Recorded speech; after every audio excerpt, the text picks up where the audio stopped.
Mes chers collègues, Madame la ministre de la Transition écologique, vous vous êtes rendue samedi dernier en Seine-et-Marne, au cœur de la forêt de Fontainebleau, qui prétend un classement au patrimoine mondial de l'UNESCO et qui attire chaque année plus de 11 millions de personnes. Forêt d'exception de par la richesse de sa biodiversité et sa géologie particulière, son territoire est menacé par le réchauffement climatique. Les épisodes caniculaires de ces dernières années ont asséché les sols et brûlé les arbres. Ces phénomènes désastreux sont de plus en plus nombreux en France et touchent de nombreuses forêts. La lutte contre le réchauffement climatique doit donc être le moteur de votre action, Madame la Ministre, et répondre à une politique volontariste et transversale.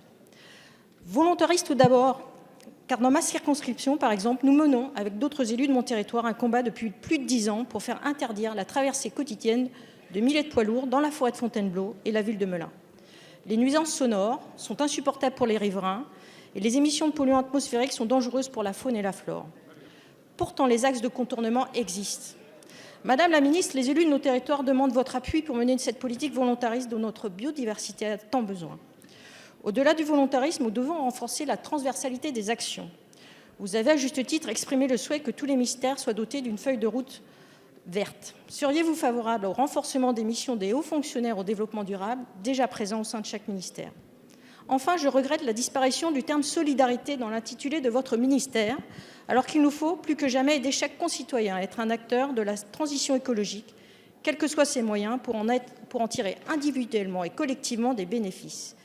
Comment comptez-vous faire vivre cette notion de solidarité au sein de votre ministère? Je vous en remercie. Merci, Madame la députée. La parole est à Madame Barbara Pompili, ministre de la Transition écologique.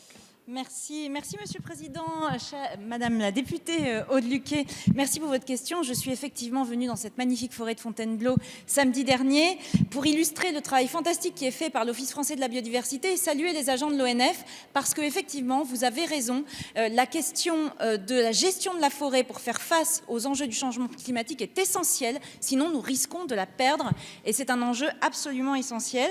Je salue d'ailleurs Anne-Laure Catelot que je vois derrière vous qui a fait un excellent rapport sur le sujet et qui va beaucoup nous inspirer. Sur le sujet des poids lourds qui traversent la forêt de Fontainebleau, vous le savez, des études de déplacement sont en cours dans le cadre du contrat d'intérêt national de Melun et on va être attentif aux conclusions et aux propositions de ces études de circulation afin de trouver le meilleur compromis avec les acteurs locaux. Je ne peux pas vous en dire plus à ce stade. Sur le fait que chaque ministère doit être pleinement impliqué dans la transition écologique, alors oui, évidemment, je le porte depuis longtemps et je pense que c'est vraiment quelque chose qui doit être fait de manière transversale et c'est pourquoi le Premier ministre va remettre prochainement à chaque ministre une feuille de route climat qui reprendra les budgets carbone de la stratégie nationale bas carbone. Et donc chacun aura sa feuille de route pour avancer. Elle devra décliner un ensemble d'actions que chaque ministère devra mettre en œuvre et dont il devra rendre compte de manière périodique. Le réseau des hauts fonctionnaires au développement durable sera bien évidemment impliqué dans la mise en œuvre et le suivi de ces feuilles de route. Et enfin, Madame la députée, sur écologique et solidaire, ce que j'ai envie de vous répondre, c'est que écologique et solidaire, c'est un pléonasme.